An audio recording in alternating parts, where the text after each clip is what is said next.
Hello, अस्सलाम वालेकुम। क्या हाल है बच्चों? खैरियत से हो आप लोग? ठीक-ठाक? अच्छा, ये मैं एक लेक्चर रिकॉर्ड कर रहा हूँ आपकी ट्यूटोरियल क्लास के लिए एक तरह से, जिसमें मैं एक रिवीजन आपको देने वाला हूँ आपके बेसिक कॉन्सेप्ट्स की। क्योंकि मेरे पास बहुत सारे बच्चे आए थे जो कि कुछ ज़िक्र करते हैं, किसी को नोट्स का प्रॉब्लम है, किसी को मैथ्स का प्रॉब्लम है, किसी को एनालिसिस का प्रॉब्लम है। तो मैं एक जल्दी से एक ओवरव्यू कर रहा हूँ तमाम चीज़ों का, तो ये लेक्चर आपके लिए बड़ा इम्पोर्टेंट होगा, ठीक है? तो मैं ये आपकी स्क्रीन शेयर करता हूँ और आपका पहले लेक्चर पे आपको लेके जाता हूँ, जहाँ से हमने बात अपनी स्टार्ट की थी और गो थ्रू करते हैं हम तमाम चीज़ों को। ओके, ये मैंने लेक्चर शेयर किया है, इसको आप देखिए। ये आपको नज़र आ रहा होगा सर्किट एलिमेंट्स हमने सबसे पहले देखे थे। तो सबसे पहले हमने सोर्सेज देखी थी, जिसमें ये हमारे पास इंडिपेंडेंट सोर्स थी जो कि वोल्टेज भी हो सकती है, करंट भी, और ये हमारे पास डिपेंडेंट सोर्स है जो कि वोल्टेज भी होगी, करंट भी होगी, और कंट्रोलिंग पैरामीटर्स इसके वोल्टेज और करंट दोनों होंगे। अच्छा, सोर्स का कैसे पता चलेगा? प्लस माइनस और एरो से। अगर अंदर प्लस माइनस है तो वोल्टेज सोर्स है, और अगर अंदर एरो है तो करंट सोर्स है, और बाहर जो चीज़ लिखी है वो कंट्रोलिंग पैरामीटर है। तो ये वोल्टेज कंट्रोल वोल्टेज सोर्स हुई, करंट कंट्रोल करंट सोर्स हुई। अगर हम आई यहाँ लिख दें, वी यहाँ लिख दें, तो वो वाइस वर्सा बन जाएगा। तो इस तरह से हमारे पास ये 4 सोर्सेस बनती हैं, ठीक है। नेक्स्ट, इसके बाद हमने दूसरी चीज़ देखी थी, सोर्सेज को ऐड कैसे कर सकते हैं। तो ये हमने जब एंड में मैंने आप लोगों को सोर्सेज ऐड करवाई थी, तो आप लोगों को काफ़ी प्रॉब्लम्स हुए थे और आप लोग भूल गए थे। तो ये सोर्सेज ऐड करने का तरीका होता है, जिसमें आप देखें कि वोल्टेज सोर्सेज हमेशा सीरीज में ऐड होंगे और करंट सोर्सेज हमेशा पैरेलल में ऐड होंगे। ऐसा नहीं हो सकता कि वोल्टेज सोर्स पैरेलल में लगी हो, क्योंकि पैरेलल में तो वोल्टेज सेम होता है। तो वोल्टेज सोर्स पैरेलल में लगने का कॉन्सेप्ट ही नहीं है।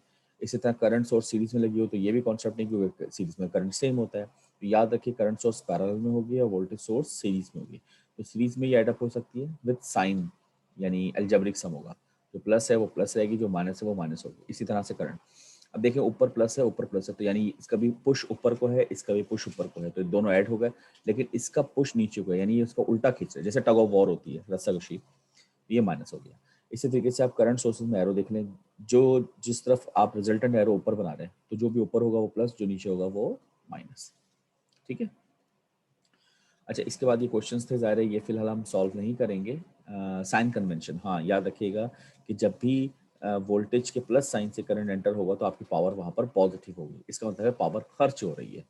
और जब भी कभी उल्टा हो कि जैसे प्लस से करंट निकल रहा हो और माइनस में एंटर हो रहा हो, तो इसका मतलब यहाँ पर पावर नेगेटिव होगी, यानी यहाँ पे पावर आपकी पैदा हो रही है। यानी इसको हम कहते हैं पावर एब्जॉर्ब्ड, इसको हम कहते हैं पावर सप्लाइड, ये लिखा हुआ है। तो याद रखिए, नेगेटिव साइन पावर सप्लाइड के लिए है और पॉजिटिव साइन पावर एब्जॉर्ब्ड के लिए है। देखिए लिखा हुआ भी है यहाँ पर। इसको कहते हैं पैसिव साइन कन्वेंशन, ठीक है। अच्छा, ये तमाम क्वेश्चंस थे जो हमने सॉल्व किए हुए हैं लेक्चर्स के दौरान, तो ज़ाहिर है आप इसको सॉल्व करेंगे। उसके बाद हमारे पास ओम्स लॉ है। ओम्स लॉ याद रखिए, V square to I R होता है। इसमें सबसे इंपॉर्टेंट चीज़ है आर, कि ये हमेशा रेजिस्टर पर लगेगा, इसके अलावा कहीं नहीं लगेगा। क्योंकि याद होगा आगे चल के इंडक्टर और कैपेसिटर्स जब आए थे तो ओम्स लॉ वहाँ पर डायरेक्टली नहीं लग सकता था, क्योंकि रजिस्टर था ही नहीं वहाँ पर। तो आर पे लगेगा, तो सबसे पहले आपको वो आर पहचानना है, उसमें से गुजरने वाला करंट होगा और उसी के अक्रॉस वोल्टेज होगा। इसमें सबसे ज़्यादा गलती होती है कि वोल्टेज आप कहीं और का ले लेते हैं। याद रखें, उसके अक्रॉस वोल्टेज को कहते हैं ओम्स लॉ का voltage, V equals to I R. तो वी होगा प्लस साइन रेजिस्टर के एक तरफ और माइनस साइन रेजिस्टर के दूसरी तरफ, ठीक है। तो ये बात आपको क्लियर होनी चाहिए। आगे चलिए, ये तो कंडक्टिविटी थी, रेसिस्टिविटी हमने पढ़ ली थी। ओपन सर्किट, शॉर्ट सर्किट, ये आखिर तक इस्तेमाल होता रहा है। याद रखिए बस, ओपन सर्किट जब भी होगा तो करंट जीरो होगा, और शॉर्ट सर्किट जब भी होगा तो वोल्टेज जीरो होगा। ये दो बातें सबसे इंपॉर्टेंट है, ठीक है। ओके, और आगे चलते हैं। हमारे पास ओम्स लॉ था, हाँ यहाँ से हमारी ये मेन टॉपिक स्टार्ट होता है, नोड्स ब्रांचेस लूप्स। ब्रांच तो सिंपल हम कहते हैं हर एलिमेंट को, जो भी एलिमेंट लगा हुआ है उसको हम एक ब्रांच कह सकते हैं, ठीक है। और नोड सबसे इंपॉर्टेंट चीज़ होती है। नोड जब भी कभी दो या दो से ज़्यादा ब्रांचेज जहाँ पे भी मिले उसको नोड कहते हैं। ये बात कॉन्सेप्ट मैंने आपको पहले भी करवाया था, और इसमें काफ़ी ज़्यादा प्रॉब्लम हो जाती है। तो जब भी दो या दो से ज़्यादा ब्रांचेज जहाँ पे भी लग रही हो उसको क्या कहते हैं? नोड कहते हैं। जैसे कि इसमें आप देखें, ये दो ब्रांच यहाँ लग रही हैं, ये एक नोड है। यहाँ एक दो तीन चार ब्रांचें यहाँ लग रही हैं, तो ये एक नोड है। और ये एक दो तीन चार ब्रांचें लग रही हैं, ये एक नोड है। तो ये टोटल नोड्स कितने हो गए? तीन नोड्स हो गए। और लूप आप सब जानते हैं, किसी भी क्लोज्ड पाथ को लूप कहते हैं, ठीक है।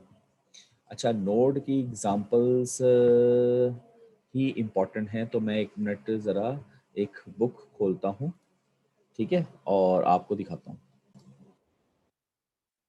अच्छा जी, देखिए ये मैं शेयर कर रहा हूँ आपसे, ये आपकी बुक है, टेक्स्ट बुक। टेक्स्ट बुक नहीं, अलेक्जेंडर मैंने शेयर की है।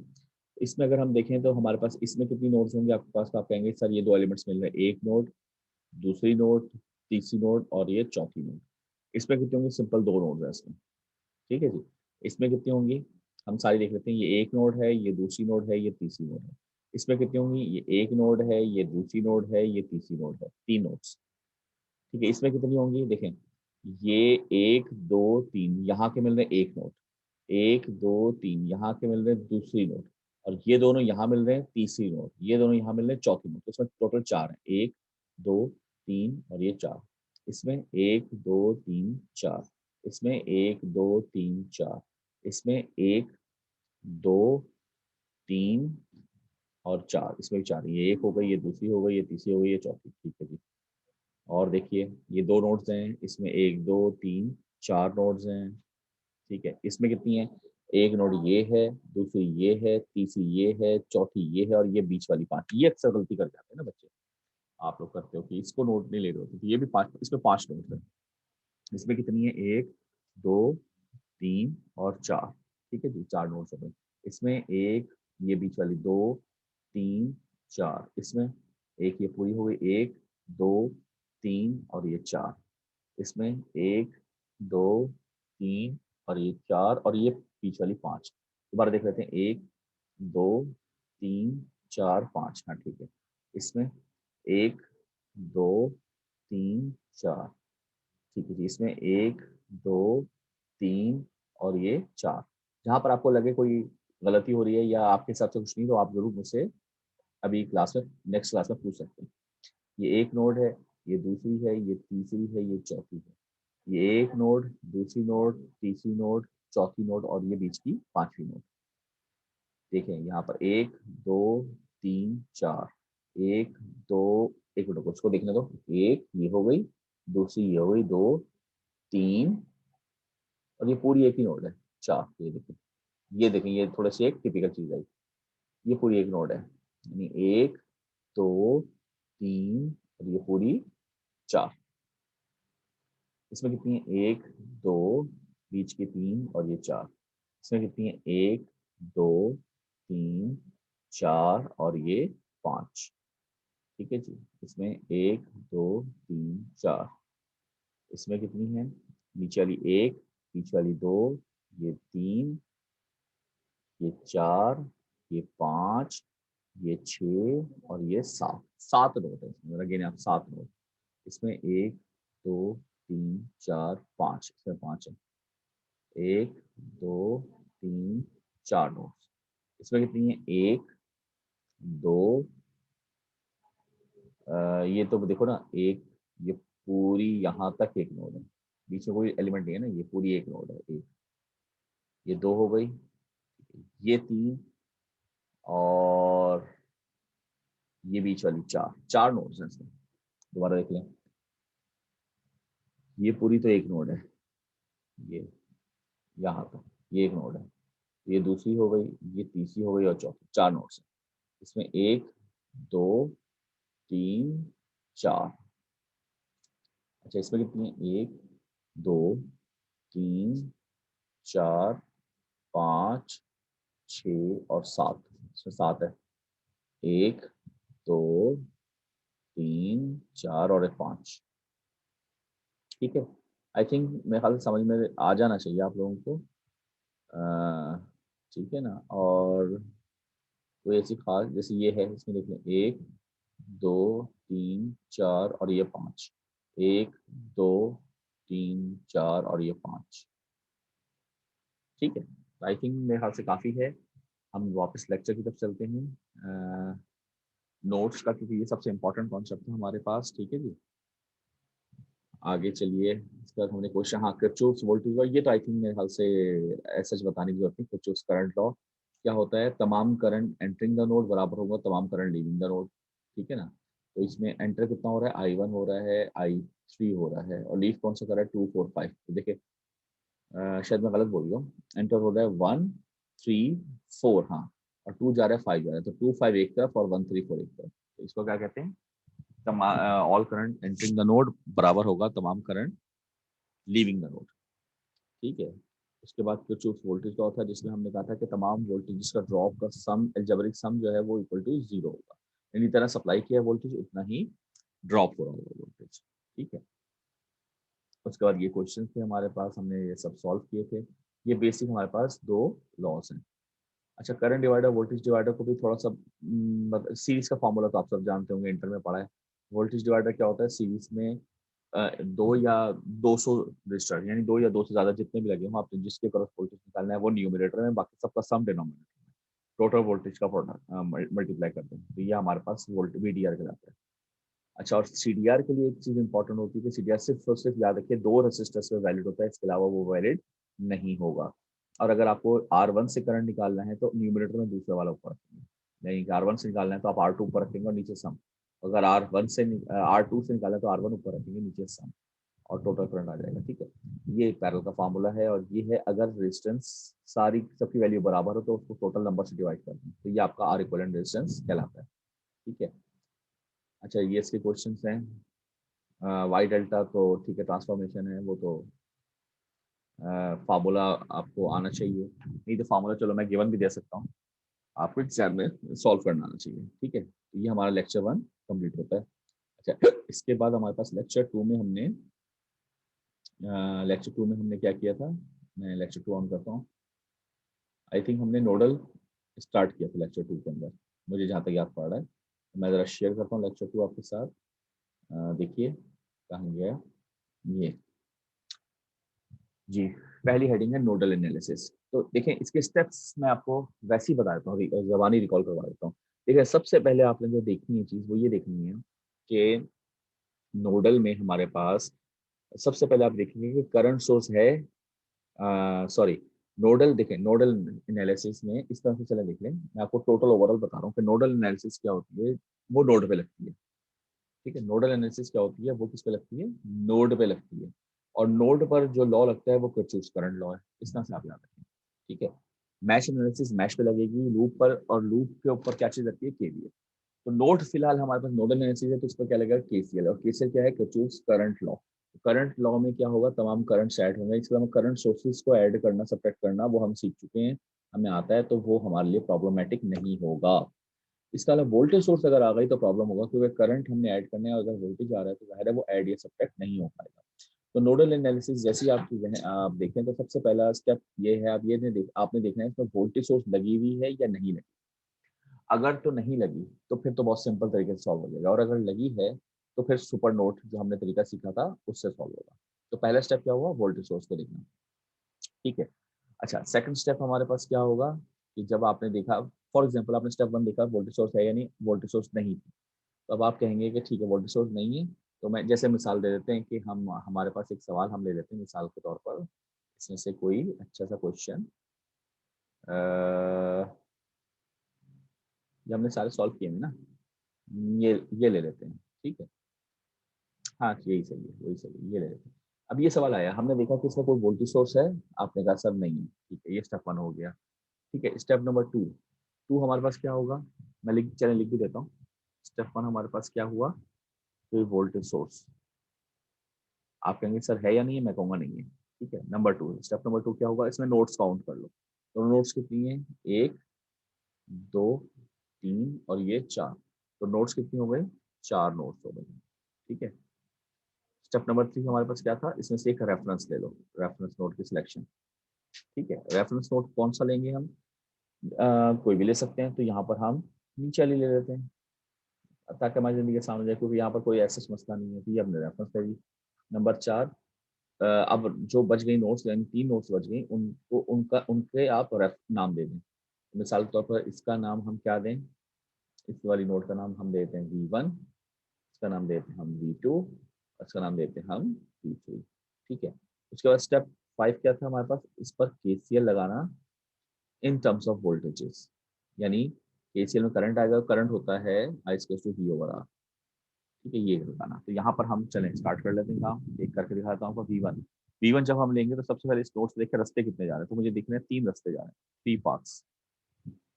ठीक है, 3 पाथ में अगर आप गौर करें तो ये वाला रास्ता कंफर्म है मुझे जाने वाला, मगर ये 2 रास्ते में रजिस्टर हैं, तो मुझे कंफर्म नहीं है कि जा रहा है होगा करंट या आ रहा होगा करंट।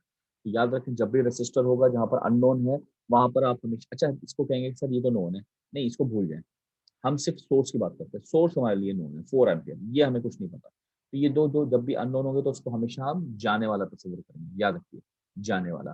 तो जाने वाले करंट क्या हो सकते हैं, इसको हम कह सकते हैं, देखें, ये एक नोड का वोल्टेज है, तो एक नोड का मतलब विद रिस्पेक्ट टू ग्राउंड, ये भी एक नोड का है तो मतलब विद रिस्पेक्ट टू ग्राउंड, ये भी एक नोड का मतलब विद रिस्पेक्ट टू ग्राउंड। तो V1 with respect to ground यानी कि इसके क्रॉस हो गया, देखा जाए तो, क्योंकि इसकी एक तरफ ग्राउंड है, दूसरी तरफ V1 है। तो आप क्या कह सकते हैं कि V1 की क्वेश्चन में आप कहेंगे V1 दूसरी तरफ 0 है, V1 माइनस 0/8 प्लस, ये जाने वाला था, दूसरा भी जाने वाला है V1 माइनस V3/1, और आने वाला, सॉरी ये दोनों, हाँ दोनों जाने वाले हैं ना, और ये भी जाने वाला है, तीनों जाने वाले हैं, तो ये इसको भी यहाँ लिखेंगे, और आने वाला कौन सा है, कोई भी नहीं, इक्वल टू 0। ये हमारी क्वेश्चन 1 बनी। अच्छा, इसको साइमल्टेनियसली हम जब सॉल्व करते हैं या इसको अभी सिंप्लीफाई करेंगे तो हम क्या करेंगे, 8 से मल्टीप्लाई करेंगे तो क्या आएगा, V1 plus 8 V1 minus 8 V3, ठीक है जी, और इक्वल का अगर उधर ले जाऊँ तो यह हो जाएगा -8 32, और ये आ गया आपके पास 9V1 minus 8V3 equal to -32। ये आपकी क्वेश्चन नंबर 1 बनी, इसको आप कैलकुलेटर में डाल सकते हैं। इसी तरह से जब हम V2 की क्वेश्चन बनाएंगे तो V2 से रास्ते भी मुझे 3 दिख रहे हैं। अच्छा, 2 इसमें करंट सोर्सेज हैं, दो नोन हो गए और एक अननोन है। अननोन हमेशा जाने वाला देते हैं, तो जाने वाला क्या होगा बताइए, V2 माइनस 0/2, और दूसरा जाने वाला क्या है, 2I0, और आने वाला क्या है, 4, इक्वल को उधर लिख लिया। अच्छा, V2/2 उधर ले जाऊँ तो ये 4I0 बन गया, 4I0, और I0 अगर देखें तो वो 8 से गुजर रहा है। तो अगर मैं I0 की यहाँ पर इक्वेशन बनाऊँ ओम्स लॉ की, तो V1 माइनस 0/8 बनती है। तो यहाँ पे लिख सकता हूँ V1/8 इक्वल्स टू 8, क्योंकि 2 से मल्टीप्लाई किया था आपने, तो ये कट गया। अब 2 से फिर मल्टीप्लाई करना पड़ेगा, तो क्या आ गया, 2V2 plus V1 equal to 16। तो इक्वेशन नंबर 2 क्या हुई, V1 plus 2V2 equal to 16। This is equation number 2। और इक्वेशन नंबर 3 क्या होगी, ये V3 की इक्वेशन हो गई। इससे कितने रास्ते हैं, 1 2 3, और एक नोन है, तो दो अननोन है, तो उनको पहले लिख लेते हैं V3/4, क्योंकि इस तरफ 0 है, V3 माइनस V1/1, और ये आने वाला है तो इसको 2, और I0 की इक्वेशन हम निकाल चुके हैं, क्या है, V1/8, 8 से मल्टीप्लाई कर दो तो क्या आ गया, 2V3 plus 8V3 minus 8V1 equals to 2V1। तो अगर मैं सारी क्वेश्चन उधर ले जाऊँ तो ये 8 उधर जाके प्लस हो जाएगा, 8 और 2 10V1, और ये 8 और 2 ये भी 10 ही हो रहा है, उधर जाके माइनस हो जाएगा, 10V3 इक्वल टू 0। तो तीसरी क्वेश्चन क्या है आपके पास, V1 minus V3 equal to 0। ठीक है, अब इसको आप कैलकुलेटर में रखिए, V1 V2 और V3 तीनों की वैल्यूज आपके पास आ जाएंगी। चलिए मैं भी रखता हूँ कैलकुलेटर में। अच्छा जी, ये कितने वेरिएबल की है, 3 वेरिएबल की क्वेश्चन है। तो पहली क्वेश्चन क्या है, 9 0 -8 और -32, ये वैल्यूज मैंने डाल दी। दूसरी क्या है, दूसरी है 1 2 0 16, 1 2 0 16। अच्छा जी, तीसरी क्या है, 1 0 -1 0। पहला मेरे पास आंसर है -32। अच्छा जी, दूसरा मेरे पास आंसर आ रहा है 24। तीसरा मेरे पास आ रहा है -32 वोल्ट, और हमें फाइंड करना था I0। तो I0 की क्वेश्चन तो हमारे पास क्या थी, V1/8। V1/8 का मतलब है -4 एम्पियर। ये हमारे पास रिजल्ट आ गया, दैट्स इट, ये सॉल्व हो गया। ठीक है, तो मैंने कहा एक चीज आप क्वेश्चन सॉल्व कर दिया, तो अच्छा इसका आंसर होना तो चाहिए, आंसर क्यों नहीं है, इसी का आंसर नहीं है यार, बाकी सबके आंसर्स थे, तो इसी को सॉल्व कर लिया हमने। खैर, तो ये एक मतलब, खैर मैं तो आपको मेथड बता रहा हूँ, तो जाहिर है इसमें देख लीजिएगा कि कोई गलती हो तो सही कर लीजिएगा, बार मैथड इसका ही। ठीक है जी, तो यहाँ तक अगर आपको बात समझ में आई है तो हम आगे चलते हैं, इसको मैं क्लियर कर देता हूँ। ठीक है जी, नेक्स्ट हमारे पास इस तरह के तमाम क्वेश्चन के बाद अगर वोल्टेज सोर्स आ जाए तो, देखो भाई वोल्टेज सोर्स आ जाए तो दो केसेस हो सकते हैं, वो कौन कौन से, वो मैं आपको दिखा देता हूँ इसमें, बल्कि इसी में देखें। अब ये क्वेश्चन आ रहा है, इसमें हम स्टेप 1 में क्या था, वोल्टेज सोर्स, तो इसमें है, तो आप कहेंगे इसमें क्या लग सकती है, सुपर नोड। अब सुपर नोड का केस में अब ये होता है कि सुपर नोड में मैं लिख लेता हूँ, चले यहाँ पर देखिए, स्टेप नंबर 1 क्या था, वोल्टेज सोर्स। तो आपसे पूछा जाएगा वोल्टेज सोर्स है या नहीं, आप कहेंगे जी है, तो फौरन जहन में क्या चीज आ जानी चाहिए, सुपर नोड। अच्छा, सुपर नोड का केस कौन सा है वो अभी बाद में देखते हैं, पहले बताए नोड्स कितने, आप कहेंगे सर 1 2 और 3, 3 नोड्स है। हाँ, तीसरा स्टेप बताएगा रेफरेंस नोड की सिलेक्शन के सुपर नोड का कौन सा केस है। देखो, अगर रेफरेंस नोड यहीं पे सिलेक्ट करें जहाँ ये ली हुई है, तो ये हमारे पास बन जाता है केस 2। केस 2 क्या होता है कि अगर मेरे पास जहाँ वोल्टेज सोर्स लगी है उसके दोनों एंड्स नॉन रेफरेंस हो, रेफरेंस तो ये है, दोनों एंड नॉन रेफरेंस नोड्स हो, तो ये केस 2 होता है। और केस 1 क्या होता है कि अगर मैं फॉर एग्जाम्पल यहाँ पर लूँ ना रेफरेंस, मैं यहाँ ले लूँ, इस पॉइंट को रेफरेंस ले लूँ, इसका एक एंड रेफरेंस हो गया तो ये बन गया केस 1। तो ये दोनों तरीकों से सॉल्व हो जाएगा। तो अगर मैं इस तरह से करना चाहूँ कि मैंने रेफरेंस यहाँ ले लिया, तो इसका नाम V2 है, इसका नाम फिर क्या रख देते हैं हम, V1 रख देते हैं। ठीक है, तो अगर मैं इसको फाइंड आउट करूँ, तो सबसे पहले मुझे क्या चीज़ पता चल रही है कि V2 2 वोल्ट है। कैसे पता चला, लिखा हुआ है, क्योंकि ये जगह है 2 वोल्ट ड्रॉप है, तो ये है V2 minus 0 equals to 2 volt. तो V2 2 वोल्ट आ गया। अब से V1 की क्वेश्चन बनानी है, तो V1 की आप इक्वेशन बनाए तो आप देखेंगे कि V1 से यहाँ पर जा रहा है, तो ये क्या आएगा, V1 माइनस 0.2 प्लस, और ये रास्ता जा रहा है V1 minus V2, V1 minus V2 का 2 लिख लेता हूँ क्योंकि वो हमारी वैल्यू पता है, अपॉन 4। ठीक है, दो रास्ते हो गए, 3 ये भी जाने वाला है और ये आने वाला है, ये जाने वाला प्लस 2 और आने वाला 7। अच्छा जी, 4 एलसीएम उधर ले जाते हैं, मल्टीप्लाई करवाते, तो ये आ गया 2V1 plus V1 minus 2 equals to, ये उधर जाएगा 7 माइनस 2 5, और 5 4 20। ये मेरे पास कितना बन गया, 3V1 इक्वल्स टू, ये उधर जाएगा कितना हो जाएगा 22। V1 मेरे पास आ गया, कितना आ गया 22/3, 7.33 वोल्ट आ रहा है। और V2 कितना आ रहा है, V2 तो V2 तो निकाल ही दिया था ना हमने, 2 वोल्ट। ये हमारे पास रिजल्ट आ गया। अच्छा, आपके आंसर ये आ रहे हैं, लेकिन ये रेफरेंस पॉइंट इसका दूसरा था, तो जाहिर है वोल्टेज तो होता ही विद रिस्पेक्ट टू रेफरेंस है, तो जब रेफरेंस चेंज कर देंगे तो ऑब्वियसली वैल्यू डिफरेंट होंगी। ठीक है ना। अब देखो कि अगर मैं आपसे ये कहूँ कि देखें, हम आपका जो आंसर आ रहा है V1, वो उन्होंने ये नोड ली हुई है और ये इसके लिहाज से है। तो अगर मैं चेक करूँ इस नोड को, इसके लिहाज से कितना वोल्टेज होगा, तो ये नोड है 0 और ये है V1। तो ये node with respect to this क्या होगा, तो 0 माइनस दिस, तो 0 माइनस दिस करूंगा तो यही आंसर आ जाएगा, -7.33। तो इस नोड का वोल्टेज V1 लिया हुआ था ना, हमने 0 ले लिया। समझ रहे हैं बात, कि V1 इनका आंसर -7.33 आया, हम अगर इसको 0 लें तो हमारा आंसर 7.33 आ जाएगा। अच्छा, इसी तरीके से V2 उन्होंने लिया है -5.33 इसके लिहाज से, V1 के लिहाज से।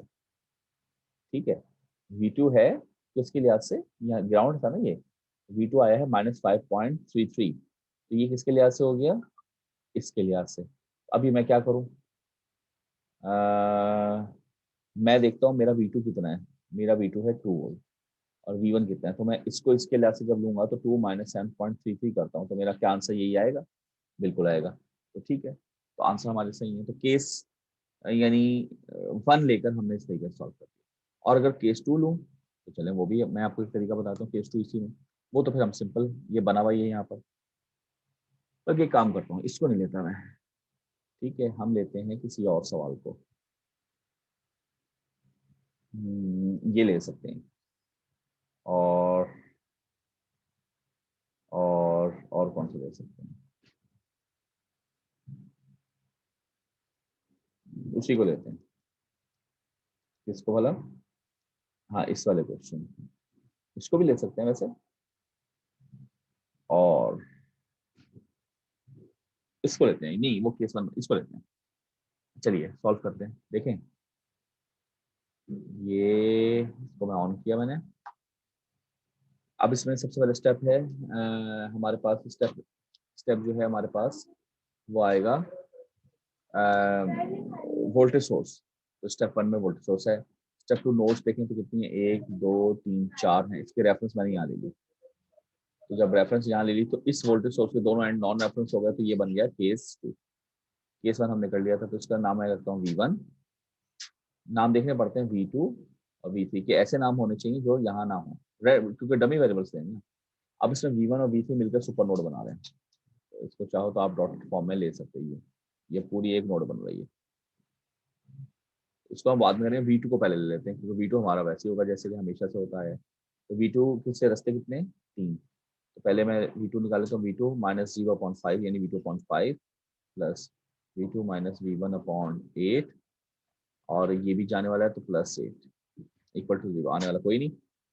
अच्छा, अब 8 और 5, अब इसका तो एलसीएम होगा नहीं, तो 8 40 ही होगा, 40। तो ये आ गया 8V2, ये आ गया 5V2 minus 5V1 equals to minus 320, है ना। 40 और 8, 832, 320 हुआ ना। तो बल्कि उधर ले गया मैं, इन सबको उधर, इसको ध्यान ले आता हूँ, तो ये बन जाएगा 5V1 माइनस 8 9 10 11 12 13V2, और ये इधर आ गया 320। ये आपकी क्वेश्चन नंबर 1 बन गई। ये आपने बस सिंपल तरीके से कर लिया। अपने सुपर नोट को याद रखें, हमेशा एक साथ लेंगे, चाहे 2 हो चाहे 10 नोट हो, आप जितने भी हो उनको कॉमा लगा के लिखेंगे, V1 कॉमा V3, और इनको इस वाली ब्रांच को एक्सक्लूड करके इधर से भी आप बाकी सब निकालें, तो इससे 2 रास्ते बच रहे हैं। तो आप निकालें इसको V1 माइनस V2/8, और ये आ रहा है, आने वाला है ना, जाने वाला है, तो ये -1। फिर V3 का लिखें, V3 में क्या होगा, V3 माइनस 0/2, और ये भी आने वाला है -8 इक्वल टू 0। इसका एलसीएम तो 8 ही है, तो 8 से मल्टीप्लाई करूंगा तो क्या आएगा, V1 minus V2 plus 4V3, और ये -8 -9 उधर जाके 9 हो जाएगा, और 9 8 72। ठीक है, तो इसकी इक्वेशन नंबर ये 2 बन गई आपकी। अब देखिए 3 वेरिएबल हैं, तो एक आपकी सुपर नोड इक्वेशन होगी, ऐसा नहीं इक्वेशन, वो कैसे होगी, वो यहाँ से आएगी, V3 minus V1 equal to 2Vx। जैसे हम करते थे कि ये प्लस साइन की तरफ V3 है तो उसको प्लस ले लिया, minus V1 equal to 2Vx ले लिया। अब Vx एक और आ गया, तो Vx अगर आप देखें तो इसके क्रॉस है, और देखिए ये प्लस V2 पे है, यानी Vx बेसिकली लिखा है V2 माइनस 0, तो V2 ही Vx है ना, और आपको Vx ही निकालना है, तो V2 निकालना है इसका मतलब। तो इसका मतलब अगर मैं यहाँ V2 डाल दूँ तो ये क्या बन जाएगा, V1 उधर जाकर plus 2V2 minus V3 equal to 0, equation number 3। तो ये हमारे इक्वेशन आ गई। तो आप V1 V2 और V3 कैलकुलेटर में डालकर फाइंड आउट जरा करिए, मैं भी करता हूँ।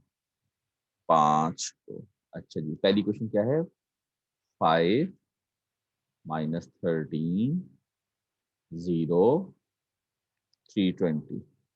दूसरी क्वेश्चन क्या है, 1 माइनस 1 4 72। तीसरी क्या है, 1 2 माइनस 1 1 2 माइनस 1 0। मेरे पास आंसर जो आ रहा है वो आ रहा है 31.76। दूसरा आंसर क्या आ रहा है, -12.4। तीसरा आंसर आ रहा है 6.964। इसमें से चूंकि Vx इसके बराबर है तो यही आपका रिजल्ट हो जाएगा। ठीक है, तो ये एक टेक्निक हो गई, इसको आप देख लीजिए, इसकी स्नैपशॉट ले लीजिए, समझ लीजिए। ठीक है, तो इस तरह से आपका नोड और सुपर नोड सॉल्व होता है। ठीक है जी, ये हमारा टॉपिक एंड होता है यहाँ पर। अब मैं इसी तरीके से आपको मैश भी लगा के दिखा देता हूँ, तो आपको क्लैरिटी मिल जाए सारी की सारी चीज़ों की। ठीक है ना, मेन चीज़ें तो यही है ना हमारे पास। अच्छा, मैं ये शेयर कर रहा हूँ। ये देखिए, मैश एनालिसिस में जो स्टेप्स होते हैं उसमें भी आप सबसे पहले ये देखेंगे कि मैश चुके लगता है लूप पर, और लूप पे केवीएल लग रहा होता है, फिर जो वोल्टेज सोर्स होगी तो कोई प्रॉब्लम नहीं होगा, अगर करंट सोर्स आ गई तो सुपर मैश लगेगा। तो सबसे पहले आपको करंट सोर्स ही देखेंगे। ठीक है ना, तो आपको ये काम करना है, जैसे कि ये सवाल है, ये सवाल है, इन सब में आप देखें करंट सोर्सेज नहीं है। तो इसमें से मैं आपको एक क्वेश्चन इसमें से कर देता हूँ, आपकी कोई पसंद का, लेकिन अब आप यहाँ पे अपनी पसंद तो बताएंगे नहीं, तो मैं खुद ही देख लेता हूँ कौन सा करूँ। ये नोट से भी हमने किया था ना, याद होगा आप लोगों को। खैर मैश मेरे ख्याल से इतना प्रॉब्लमेटिक नहीं होगा, इसी को हम देख लेते हैं। इसमें आई वन निकालना है, इसमें भी आई वन निकालना है, तो फर्क क्या आ रहा है इन दोनों में? फर्क क्या? अच्छा वी एक्स और इसका है 4i1 का है। चलिए ये करते हैं, ठीक है। मैश लगाना है तो इसमें स्टेप नंबर 1 करंट सोर्स है, करंट सोर्स है, करंट सोर्स है। आप कहेंगे सर नहीं है तो सुपर मैश नहीं लगेगा। नंबर 2 मैशेस लगाएंगे, और वही तो आसानी है तो मैशेस बना ही लेता हूँ। यहाँ पर i1 के बजाय लूंगा आई ए, यहाँ पे लूंगा आई बी, और आई वन निकालना है तो अगर देखें तो i1 जो है वो आई बी ही है। तो पहले आई ए की इक्वेशन बना लेते हैं। आई इक्वेशन क्या होगी? -5 -2 bx +4 I A minus I B +4 I A equal to 0। ठीक है। अच्छा अब इसमें हम 4i और 4i 8i हो गया, -4ib हो गया, -2bx हो गया इक्वल टू 5 हो गया। ठीक है, 8i हो गया, 4ib हो गया, 2b। अच्छा इसमें vx एक हिसाब से आ रहा है, तो vx देखें यहाँ का वोल्टेज है, vx को मैं अगर अलग से लूँ तो vx किसके बराबर होगा? ओम्स का लगाऊँ 4, और करंट जो ऊपर से आएगा प्लस में सेंटर होगा उसको भी प्लस लेंगे, साइन कन्वेंशन। ये होगा फिर आई ए माइनस आई बी। इसको अगर मैं यहाँ सब्सटीट्यूट कर दूँ तो ये क्या बन गया बताइए? 8 आई ए माइनस, सॉरी ये माइनस का प्लस डाल दिया, 4ib माइनस 2 मल्टीप्लाई हुआ तो ये बन गया 8ia, और minus minus plus 8ib equal to 5। ये तो कट गया, ये क्या हुआ?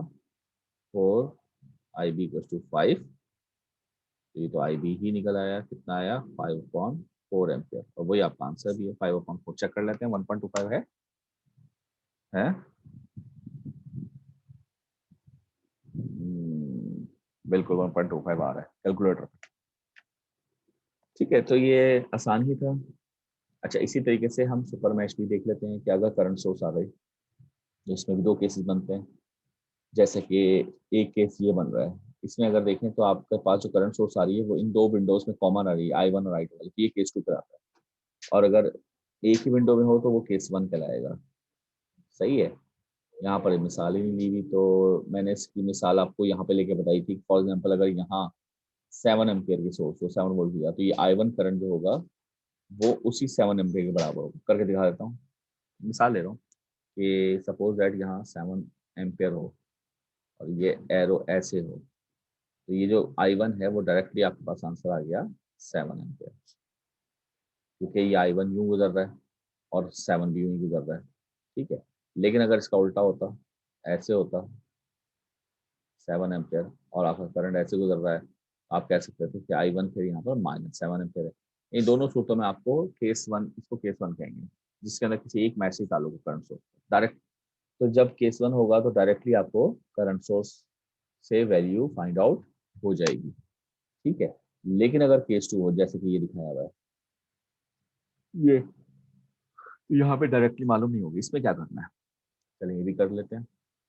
देखिए इसमें आप ये करें कि आप ये देखें कि इसमें सुपर मैश बनाएं, तो आप आपके पास कॉमन ये 1 और 2 क्या रही है, तो सुपर मैश कैसे बनेगी? यहाँ ये पूरी यहाँ से आएंगे, इसके अंदर तो जाना नहीं है, और ये पूरा यूँ आ जाएंगे। जब ब्रांच में नहीं जाते तो ना रजिस्टर में जाएंगे ना सोर्स में जाएंगे। यहाँ पे भी बच्चों को कन्फ्यूजन होती है कि रजिस्टर में तो जाएंगे, भाई कैसे जाएंगे? जब यूँ चले गए तो अंदर तो जाएंगे ही नहीं। ये लूप बनेगी। तो i3 तो नॉर्मल है हमारा, तो पहले i3 की क्वेश्चन बनाते कि तो वो नॉर्मल है, तो i3 क्या होगा?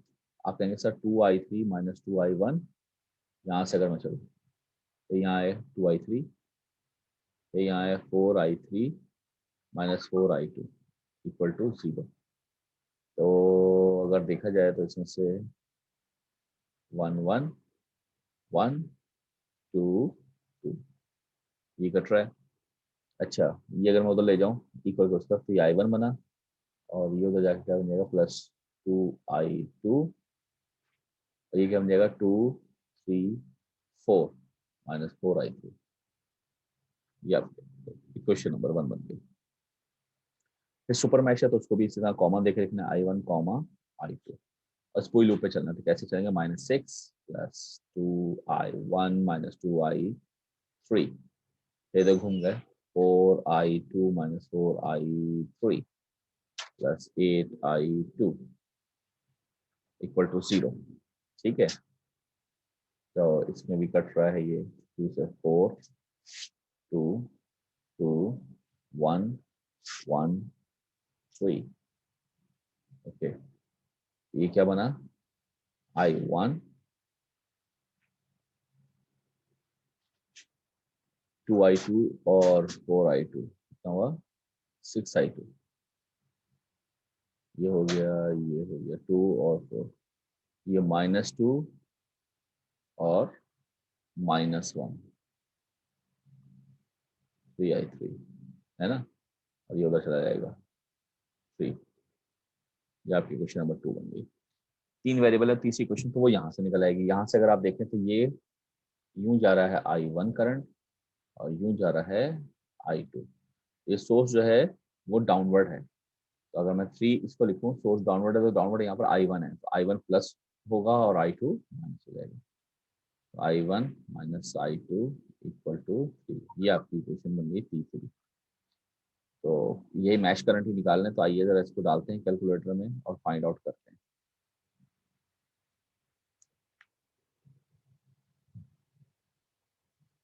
पहली क्या है, 1 2 -4,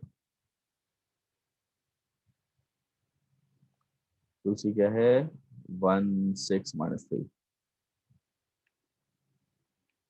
और 3 भी है, और आखिरी क्या है 1 -1 0 3। पहला आंसर आ रहा है 3.474, बल्कि यही देख लेते हैं 3.474। ठीक है, दूसरा आंसर आ रहा है 0.474, सही है।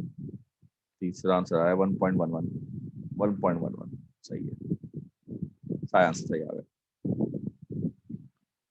ओके जी, बात समझ में आई। तो ये एक छोटा सा मैंने रिव्यू दिया है जिसमें आपके पास बुनियादी कॉन्सेप्ट जो आपके थे मैश नोडल की, ये हमारा बल्कि लेक्चर भी एंड हो गया। इसके बाद जो लेक्चर थे, आई थिंक उसको इतना ज़्यादा बताने की मेरा अपना ख्याल है जरूरत नहीं होगी। मैं दिखा देता हूँ लेक्चर 4 से, ठीक है ना।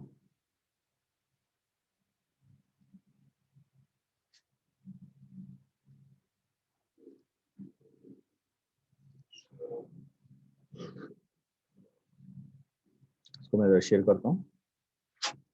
ये देखें लेक्चर 4, ये आपको नजर आ रहा होगा। सबसे पहले लिनियरिटी प्रॉपर्टी है, ठीक है ना। ये तो हमने क्वेश्चंस किए थे, इसमें वो मसला पूछ लिया सुपर पोजिशन। इसमें सिंपल एक वक्त एक सोर्स ऑन होगी, बाकी क्लिक हो जाएंगी, वोल्टेज सोर्स शॉर्ट होकर करंट सोर्स ओपन होकर, बाकी तरीका वही है मैश नोडल या केवीएल केसीएल वीडीआर सीडीआर, ठीक है। Superposition theorem, source transformation में voltage source with series resistor convert हो जाएगा current source with parallel resistor, ठीक है। और सिंप्लीफाई करना है आपने, तमाम चीजें मैंने करवाई हैं आपको। थेवेनिन थ्योरम की भी सिंप्लीफिकेशन ये है कि कोई भी नेटवर्क है उसको हम एक वोल्टेज सोर्स और एक सीरीज रजिस्टर में बदल सकते हैं। तो उसके लिए सबसे पहला स्टेप क्या है, लोड पहचानना, आइडेंटिफाई द लोड। और जब आप लोड को आइडेंटिफाई कर लें तो स्टेप 2 होगा उस लोड को काट के आप सेपरेट कर दें, और जब लोड को काट के सेपरेट करेंगे तो दो ओपन सर्किट टर्मिनल्स आपको मिलेंगे। जहां ओपन सर्किट टर्मिनल्स होंगे वहीं पर आप वोल्टेज फाइंड आउट कर लें, वो वीटीएच कहलाएगा आपका। और जब आरटीएच निकालना होगा तो अंदर मौजूद तमाम इंडिपेंडेंट सोर्सेज को आप किल कर देंगे, वोल्टेज सोर्स को शॉर्ट करके, करंट सोर्स को ओपन करके इंडिपेंडेंट सोर्सेज आपकी किल होंगी। और उसके बाद आप इक्विवेलेंट रेजिस्टेंस निकालेंगे, जैसे कि आर इक्विवेलेंट निकालते थे, ठीक है। तो ये एक तरीका था थेवेनिन थ्योरम में। अच्छा, इसमें से भी एक केस हो सकता है कि अगर अंदर डिपेंडेंट सोर्स मौजूद है तो इंडिपेंडेंट सोर्सेज तो किल हो जाएंगी, लेकिन डिपेंडेंट सोर्स किल नहीं होती। तो उसके लिए फिर हम जब रजिस्टर फाइंड आउट करते हैं इक्विवेलेंट रेजिस्टेंस यानी आरटीएच, तो हमें वहाँ पे डमी सोर्स लगानी पड़ेगी। 1 वोल्ट की वोल्टेज सोर्स लगा दें या 1 एम्पियर की करंट सोर्स लगा दें, ठीक है। तो अगर 1 वोल्ट की सोर्स लगाएंगे तो उससे निकलने वाला करंट निकाल लीजिए, उन दोनों को ओम्स लॉ से डिवाइड करें, आर आ जाएगा। और अगर आप करंट सोर्स लगा रहे हैं 1 एम्पियर की, तो उसके क्रॉस वोल्टेज निकालने हैं वी, तो उसको भी जब आप ओम्स लॉ के थ्रू लगाएंगे तो आपके पास आर आ जाएगा। और ओम्स लॉ क्या है, V equal to I R, ठीक है। तो अगर आप वोल्टेज सोर्स 1 वोल्ट लगा रहे हैं तो आई निकाल रहे हैं, तो वी अपॉन आई करेंगे, आ रहेगा। और अगर आप 1 एम्पेयर की सोर्स लगा रहे हैं, वी निकाल रहे हैं, तो भी आप वी अपॉन आई ही करेंगे तो आर आएगा। ठीक है, ये थेवेनिन्स थ्योरम था, तो इसमें भी एनालिसिस ही है मेन देखा जाए तो। और फिर आखिर में हमारे पास नॉर्टन थ्योरम आएगा। नॉर्टन और थेवेनिन में फर्क सिर्फ इतना है, आरटीएच और आरएन निकालने में तो कोई फर्क नहीं। अच्छा, ये भी बच्चों ने जो गलती की है भाई, आइंदा नहीं करना कि जब थेवेनिन हो तो आरटीएच और जब नॉर्टन हो तो आरएन ही लिखें, आप उसको मिक्स ना करें। तो रेजिस्टर निकालने का तरीका वही सेम है कि इंडिपेंडेंट डिपेंडेंट सोर्स के लिए क्या मेथड है, और अगर डिपेंडेंट सोर्स नहीं हो तो क्या मेथड है। बहुत सारे बच्चों ने मिट्टू के पेपर में ये भी किया था कि डिपेंडेंट सोर्स की मौजूदगी के बावजूद भी उन्होंने सोर्स स्केल करके और रेजिस्टर निकाल दिया डमी सोर्स लगाए बगैर। बिल्कुल गलत तरीका है, ऐसा हो ही नहीं सकता। हाँ, यहाँ पर आपने वीटीएच नहीं निकालना बल्कि आईएन निकालना है, और वो शॉर्ट सर्किट करंट होगा। यानी कि स्टेप नंबर 1 वही है कि लोड आइडेंटिफाई करो, स्टेप नंबर 2 वही है कि लोड काट के सेपरेट कर दो। स्टेप नंबर 3 में जो हम ओपन सर्किट होता थे, दो टर्मिनल से वोल्टेज निकालते थे, यहाँ पर आप क्या करेंगे, उस ओपन सर्किट होने वाले दो टर्मिनल्स को शॉर्ट कर देंगे और वहां पर जो शॉर्टेड पाथ होगा उससे करंट निकालेंगे, that is called I N. ठीक है ना, ये आपका नॉर्टन थ्योरम था, दैट्स इट। आखिर में मैक्सिमम पावर ट्रांसफर थ्योरम है। तो इसमें इसको एक तरह से आपको थेवेनाइज ही करना पड़ेगा, यहाँ पर भी थेवेनिन थ्योरम अप्लाई होता है। तो आप क्या करते हैं, थेवेनाइज करते हैं। तो कोई भी सर्किट आपका हो उसका मैक्सिमम पावर कैसे निकलेगी, पहले आप उसको थेवेनाइज करें, जैसे कि ये मौजूद है। जब आप एक दफा कर लेंगे वीटी आरटीएच आ जाएगा। तो ये आरएल मैक्सिमम पावर कब देगा, जब आरएल खुद आरटीएच के बराबर है। इसके अलावा जो आपने आरटीएच निकाला होगा वही वैल्यू आप यहाँ सब्सटीट्यूट कर दें, तो आरएल इक्वल टू आरटीएच करें और फिर आप यहाँ पर इस पर पावर निकाल लें। कैसे, आई स्क्वायर आर से निकाल सकते हैं, आई निकाल लें, simple this VTH divide by these two resistances, sum of these two resistance current आ जाएगा, आई स्क्वायर आर कर लें या वी स्क्वायर अपॉन आर कर लें। और वी यहाँ पर दोनों इक्वल रेजिस्टेंस है, तो ये जो भी वीटीएच होगा आधा आधा डिवाइड हो जाएगा, तो आधा वोल्टेज का स्क्वायर डिवाइड बाय आरटीएच की वैल्यू, क्योंकि वही आरएल होगा मैक्सिमम पावर के लिए। तो ये हमारे पास डीसी एनालिसिस एंड हो जाती है। ठीक है, तो ये बेसिक्स थी आपकी। तो मैंने जरा शॉर्ट टाइम में आपको सारी सारी चीज़ों का रिव्यू कर दिया। इसको आप अच्छे तरीके से देखिएगा और कोई भी प्रॉब्लम हो तो आप इसमें पूछ सकते हैं।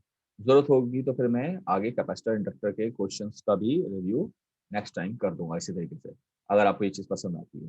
ठीक है बच्चों, तो भाई मेहनत करनी है, फाइनल एग्जाम में अच्छे मार्क्स लेने हैं।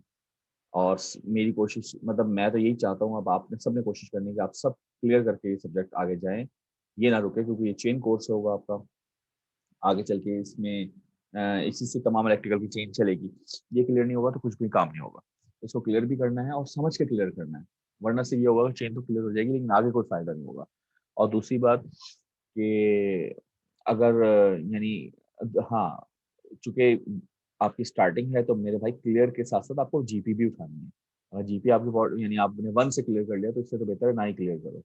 या या अगर 1 से क्लियर कर लिया तो फिर आपको जरूरी है कि भाई इंप्रूवमेंट लाजमी करो, क्योंकि ये बुनियादी आपका कोर्स है, उसको 1 से या 1 पॉइंट समथिंग से क्लियर करने का कोई फायदा नहीं है। आप अच्छी जीपी से क्लियर करो।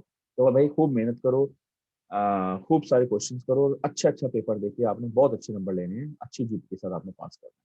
ठीक है, कोई भी प्रॉब्लम हो आप डिस्कस कर सकते हैं। यूनिवर्सिटी इंडिविजुअल स्टूडेंट अगर चाहे तो आ भी सकता है। आई डोंट थिंक कि कोई बहुत बड़ी पाबंदी आप पे लग जाएगी गेट पर कि आप अंदर नहीं आ सकते। हाँ, मास्क और एसओपीज को फॉलो करते हुए, इंडिविजुअल की बात करो, सारा ग्रुप नहीं।